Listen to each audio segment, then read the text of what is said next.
This is episode 2 of Continuous Car Drawing Live, and I've given it a little bit of a name: Driven In, Drawn Out. I think that works. I quite like it. And today we have Darren from Ring Weekends and Major Heritage here in his VW Beetle. Sorry, Porsche 996.2, I'm told.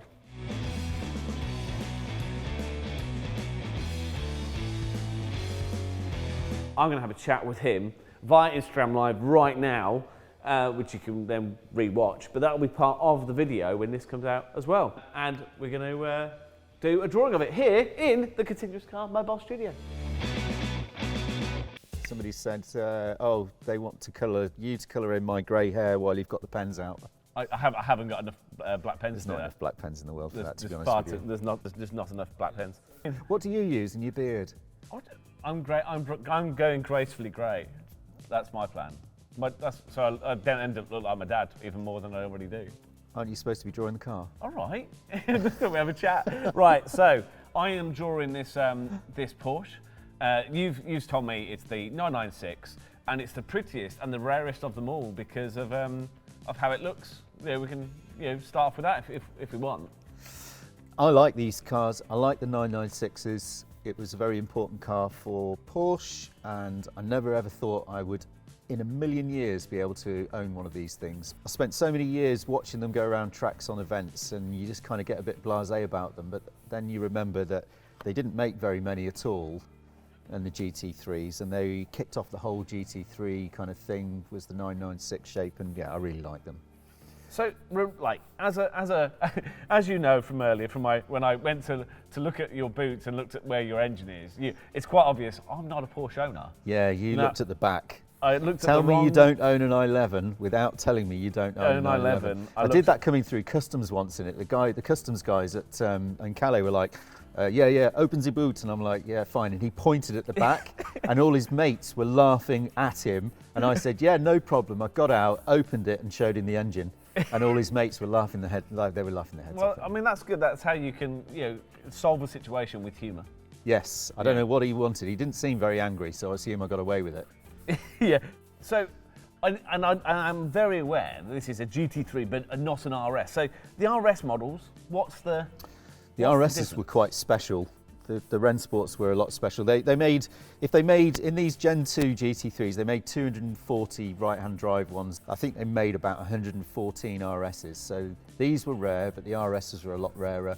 They had a lot more homologated suspension parts. The suspension's quite different. They had a plexiglass rear window. The cylinder heads were different, made more power. It was just a more focused thing. Half of them ended up being just parked in garages and polished, but the ones that did get used got used hard.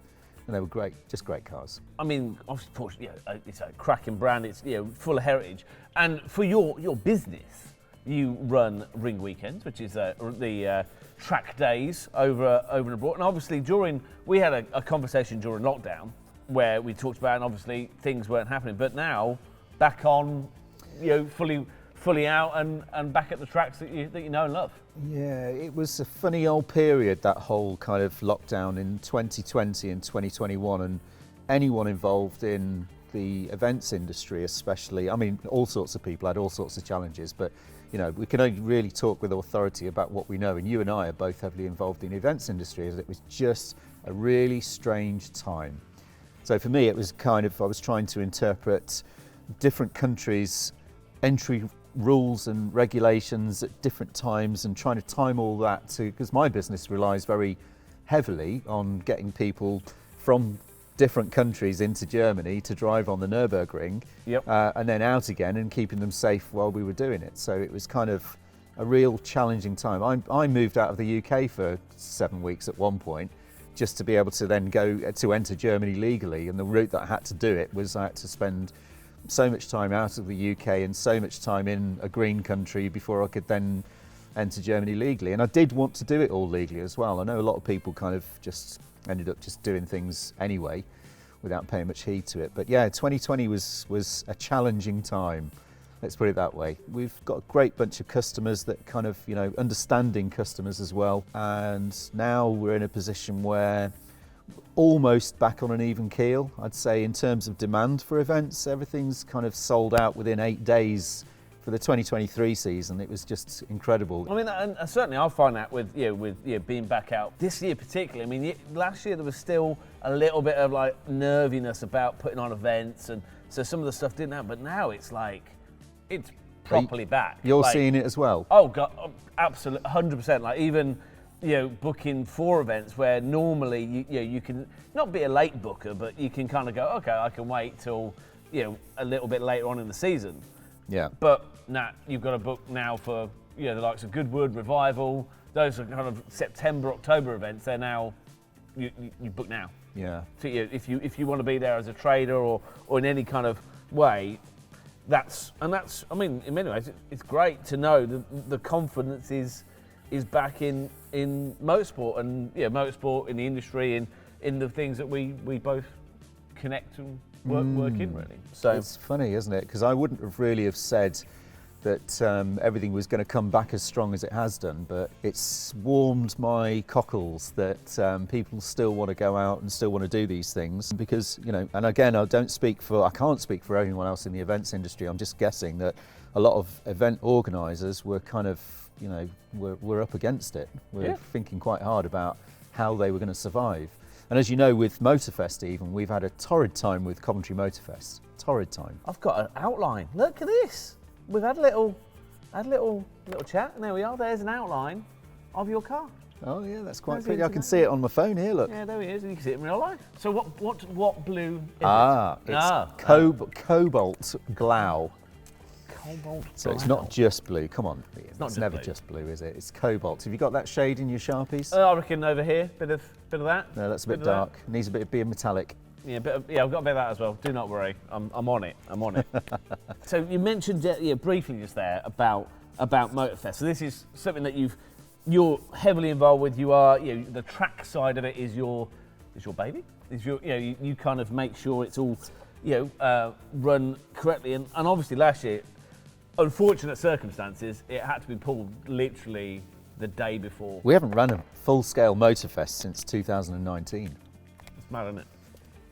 When you think of it in that terms, it is quite crazy to think we haven't been able to run since 2019, and obviously last year was an unusual circumstance with the passing of Queen Elizabeth and everything. We're back on our first weekend in June event date, which is fantastic for us in terms of everything else that's going on the calendar.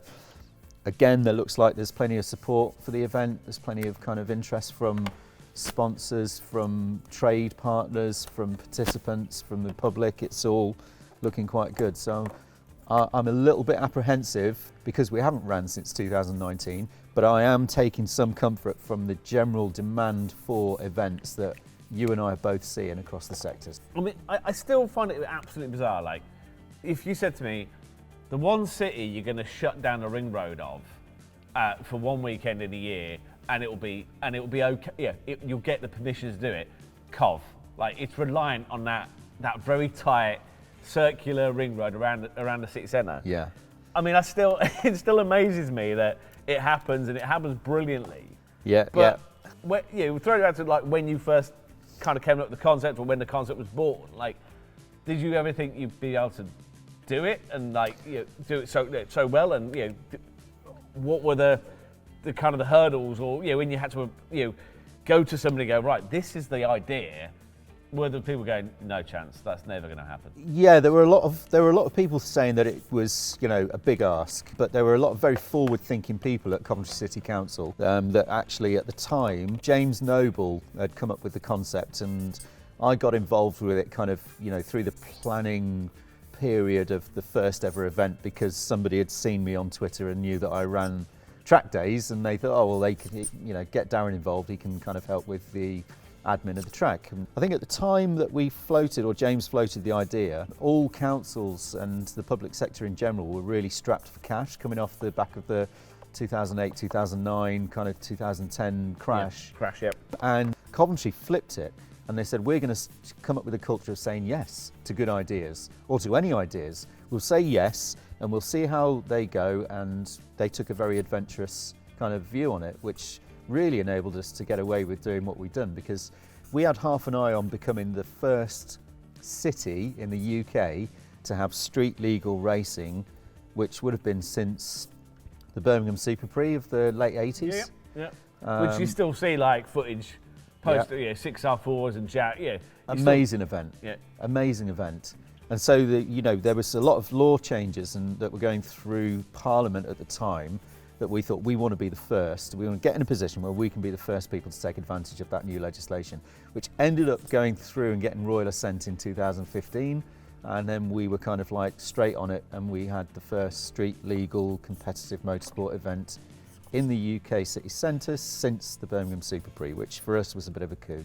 We keep coming up with like bigger and more silly ideas about where we want to be, and we, for example, don't tell anyone. There's nobody watching this. There's nobody will know. It's fine. We've got a bigger ambition now of like, we want to create a proper circuit, a loop.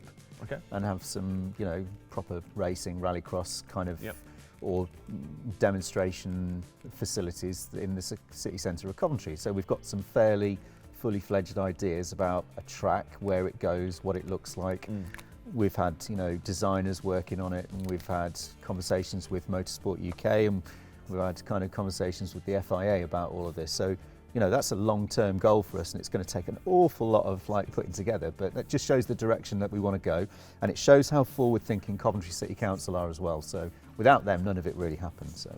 And because the catch fencing is like the same they use for the Formula E, isn't it? It comes from a company called Gierbrugg in Switzerland. They developed a lot of mobile catch fencing solutions for circuits. They also do some really cool stuff with avalanche and rockfall prevention systems in Switzerland and mountainous regions around Europe. And everyone I've ever met from that company, we've had a few meetings with them, has been super cool. Just really laid back. They know their stuff, and they've come up with some great solutions, and they're a pleasure to deal with. So remind people of the date. Yeah, Motorfest is going on the first weekend, the first Saturday and Sunday of June, which I think is the 3rd and 4th this year. So 3rd and 4th of June 2023, you need to get yourself down to Coventry City Centre and have a great time. Bring your family, bring your friends, and come and have a look. There'll be lots to see. And that's what's great about it, isn't it? Is that it's not like it's so accessible in terms of what's there in terms of motorsport, in terms of content. You've got a bit of two. You've got 2 wheels and 4 wheels. It's not just the cars that are at the event.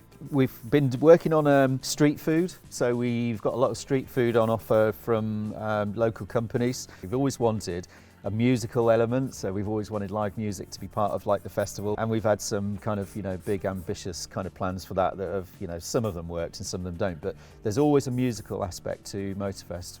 We have 3 stages, everything from kind of like live performances from local dance groups all the way through to folk groups, through to some interesting new bands coming through, and we've got some pretty cool stuff that we're going to be announcing about that as well. So it's not just cars and it's not just bikes, it's so much more. But also there's also kind of Club Motorfest stuff as well. There's kind of build up events. Yeah, if anyone is interested in it, and I hope people out there are, because it's certainly it's a great thing. Head on over to the Motorfest website, coventrymotorfest.com, and if you're interested in keeping up with what we're up to, you can sign up to Club Motorfest. That's a kind of like gets priority notification of like events that we run. We run small like breakfast meets and drive outs, and we've got quite a busy schedule. And it's a labour of love for me. It takes 9 months of the year to kind of like work on.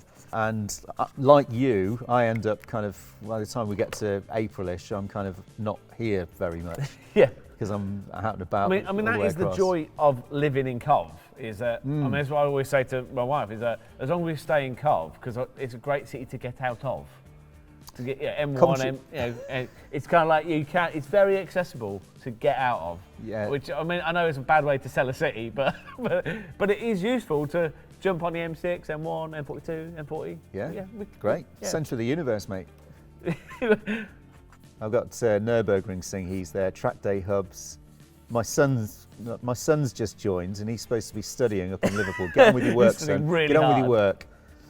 There we are. We're kind of getting the blue in there. There we are. Bit of blue. Oh yeah. I like it. Good. I'm glad you like it.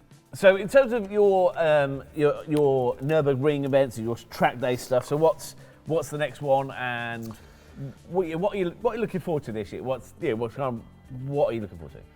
Well, it's I look forward to every year, to be honest with you. I mean, I was over in Germany last week in the snow. The track wasn't open, but I just had a little gap in the diary, and I thought, I'm going to go over there and have a few coffees, have some meetings, kind of catch up with friends old and new and stuff like that. And I'm at my happiest when I get out into the Eifel Mountains. Not that you'd know, because you always keep turning me down whenever I ask you to come with. It's such a great now place. Now that we're Instagram friends, well, maybe I'll accept it. It's such a great place to spend time. It really is a kind of a mecca for anybody that is into motorsport, or not even that. If you just want to get out there and get involved, get in the middle of nature, it's just a great place. It's so peaceful when the track's not running. I've heard there's a very good toy shop near the Nürburgring, or apparently there's a petrol station which is also a toy shop. I kind of just want to go for that. Yeah, you're not allowed in there because you would just walk out broke. It's on the B258. It's the Ed Tankstelle, and at the back they've got a room out the back there that is just ceiling to floor models of every size and generation, and they've got lots of books and artwork and merch, clothing. And they also have one of the best cafes in the area. So if you want a coffee or something to eat, all the locals go there. It's always a good judge of how good a place is how many locals eat there. So there's always locals in there. But you're not allowed in. Taz has told me that you haven't got enough money. No, it's definitely a bad idea for me to shoot. Yeah, because when she went away at Christmas, there's a toy fair on, and our mutual friend Steve was with me on that day, and he. Did he fulfil his duty as a handbrake, or did he just encourage you? Absolutely not. No, that car rolled down that hill absolutely. Yeah. And I ended up with bags full. Oh my goodness me. It was, and I blame Steve. Well, listen, mate, we haven't got many vices, have we? Apart from cars. Cars. And that's pretty much it. So talking of cars, so obviously you've arrived here in a little German number, but you do have a penchant for the French.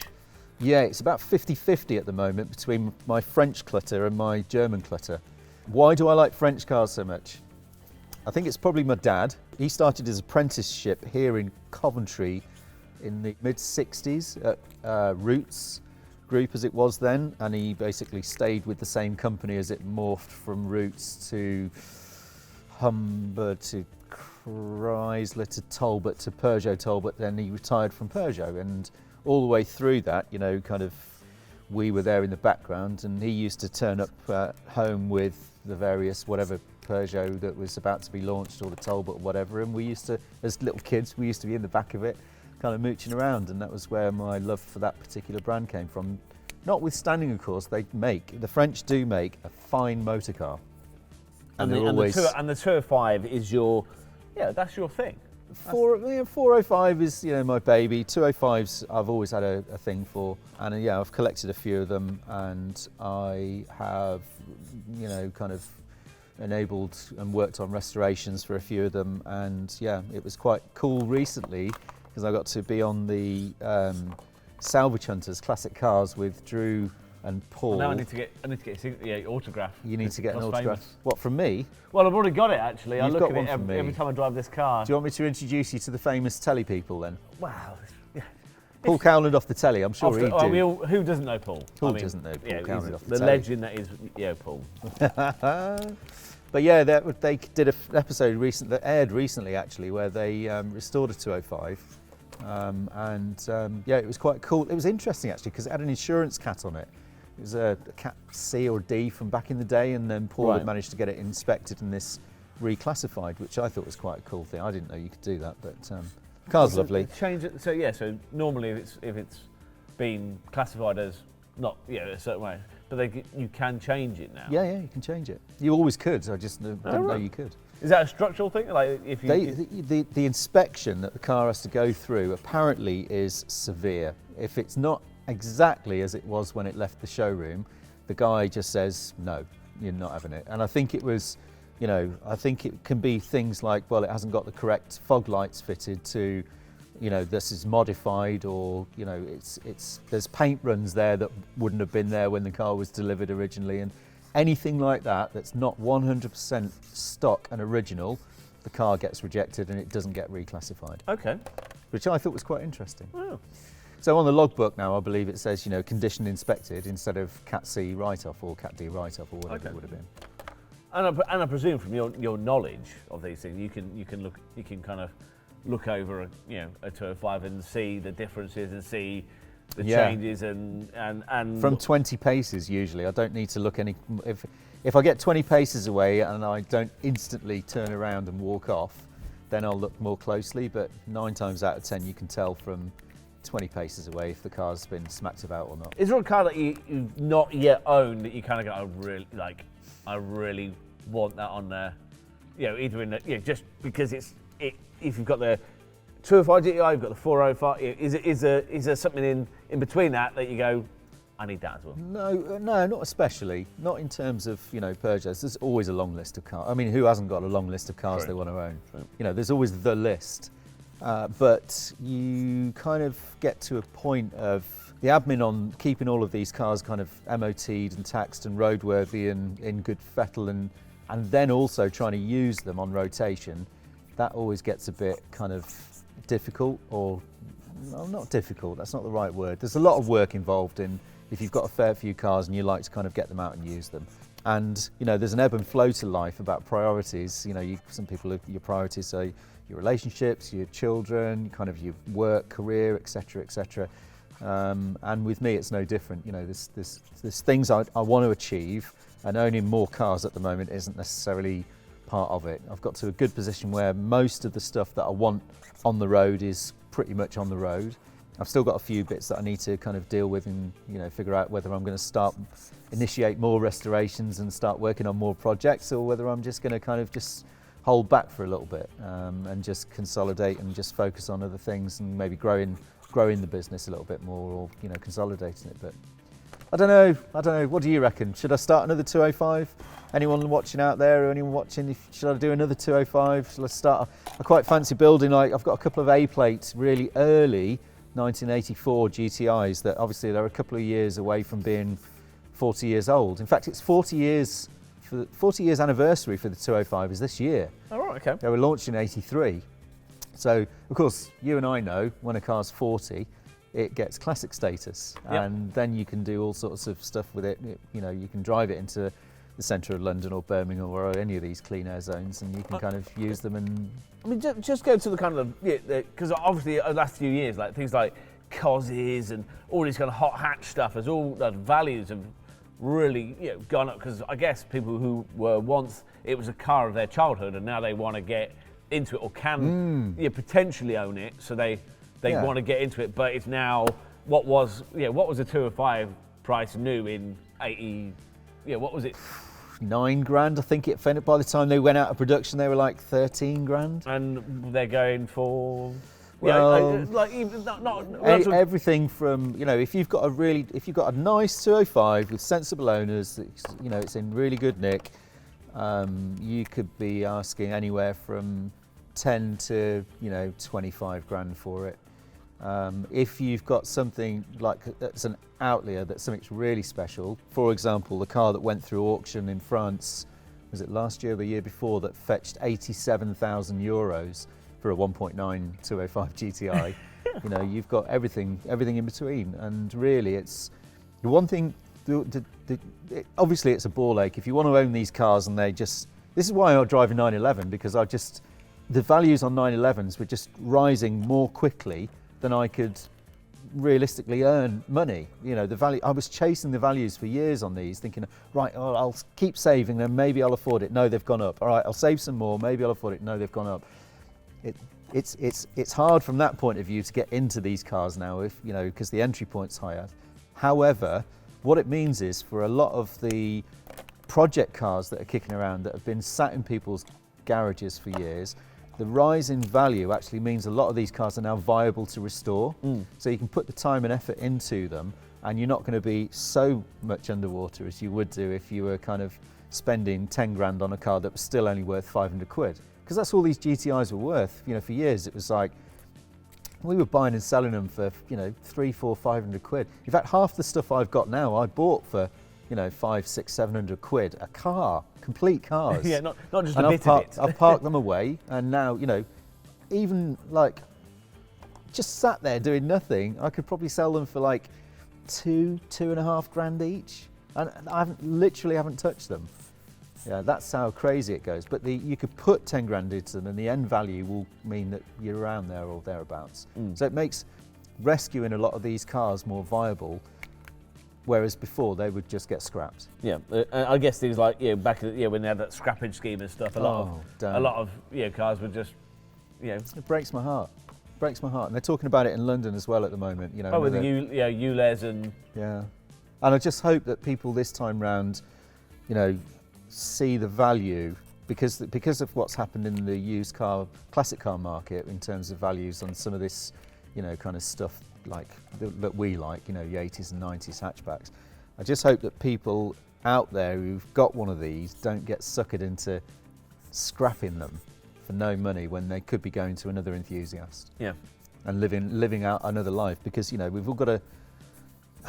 We said at the start of this we didn't want to get too political and stuff, but there is a real movement behind kind of repairing and reusing stuff instead of just putting it in the bin and buying new stuff across the board, for environmental all sorts of reasons, but environmental reasons first and foremost. So, you know, just putting things in the bin because you think they're too old or, you know, you can't fix them isn't always the best way. And that's part of the joy of this ownership of stuff, is like you get to learn it. It's not just like you say, it's not just like kind of it's broken. You go, well, actually, you learn how to fix it, learn how it works. Yeah. You know? And people get this hang up about, you know, old cars are unreliable. Well, yeah, I suppose old cars can be unreliable, but also they can be blooming reliable. You know, I went to the Alps last year in a 205 GTI, did something like 2,500, 3,000 miles in a week. Had a great time. Took my daughter. We were all through the Alps and France, and we took it to the ring and everything, and it was flipping brilliant. We had a great time. How many times did it break down? Not once, and it was fantastic. Right. Think about it. You out there, if you're watching, think about what you're buying. Yeah, consumerism isn't always the answer. Sometimes it's better to repair, reuse, and just carry on with something. Yeah, sometimes that's the most environmentally friendly thing to do. I like the passion, Darren. I like it. It's like a burning, it's like a fire. You've stoked a fire there. Well, you know, I think you need to look after old stuff. Otherwise, you and I would be out of a job, wouldn't we? That's why I like to draw with pens. You see, that's why I like. Keep it real. Yes, old school. Old school. Analog. It's a bit like this car that we're in today, the GT3 996 version. No stability control, no traction control. Yeah, and you've got 390 odd horsepower, and when you get on a track it's just you and the car, and there's no electric steering, and it's all very analog, and the whole thing's quite twitchy and it's noisy, and you can feel the vibrations, and it's all the better for it. I mean, it's exactly like this car, 1.2. I mean 5-speed. I mean, and with all this weight in it, it really, I mean, it pulls off at the lights. Pulls what off?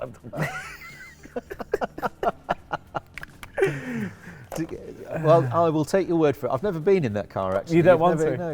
Yeah. You've never actually. Well, it's very invited me, antisocial. There's no passenger seat, so I can't carry anybody with me. It's just me. Just you. Have you kept a stereo in it? Just about, when it wants to work, yeah. So there's a stereo in it, and it's a 1.2. How many horses? Some horsepowers. Some horsepowers. How many left? Not many. Not many left. Not many. It's got to get me to Scotland in a couple of weeks' time, so it's going. Is it economical? No, it's got a huge amount of weight in the back. Well, I know that, but you know. Yeah, it's all right. It's a car, isn't it? Yeah. Yeah. Gets you around. And every pen that's in here, the stickers add a mile an hour, the pens take off one, so you've got to have the same amount of pens to the amount of stickers outside. Yeah, I've heard that. People used to say that to me about my 405.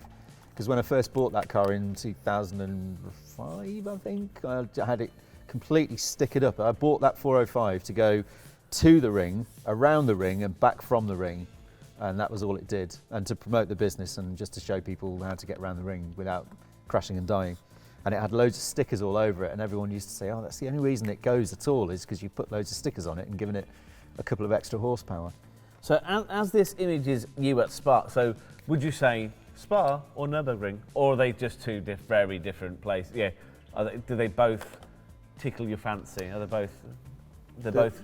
They are probably the two, definitely the two mightiest circuits in the whole of Europe, for sure. I can't think of anything else in Europe that comes even close to Nürburgring or the Nordschleife especially, and to Spa-Francorchamps. I just can't. Even like across the world, there are some fantastic tracks, but the Nürburgring is a legend for very good reason, and hopefully one day you'll find out for yourself. I will come along, I promise. Yeah. But if you're asking me to choose between the two, it's a really difficult thing. I think my heart is always probably at the Ring, but Spa is a very, very, very close second. Very close second. Nice. Well, right. Well, We need some kids. I'm pretty much done, I'd say. Yeah. So I'm going to swing this round, so you can have a look. Now, would you like the race number on here, or would you like the number plate? I can add the number plate later. Yeah, you can do either. I I don't know. Well, I'll leave it blank for now. But there we are. So there we are. There is. Ta-da! Well, I like it. Your Beetle. Sorry, Porsche. I'll bring this over to you so you can see it firsthand. Yeah. Oh. There you go, mate. Thanks for coming up. Ta-da! Wunderbar. No problem. Look at it. Oh, that's nice. Oh, it's nice and Thanks very blue. much. Blue and Porsche. Blue Porsche, and you've got the headlights down to a T. That's Not a perfect. problem. Can I have a lift home in it now? Yes. Thanks.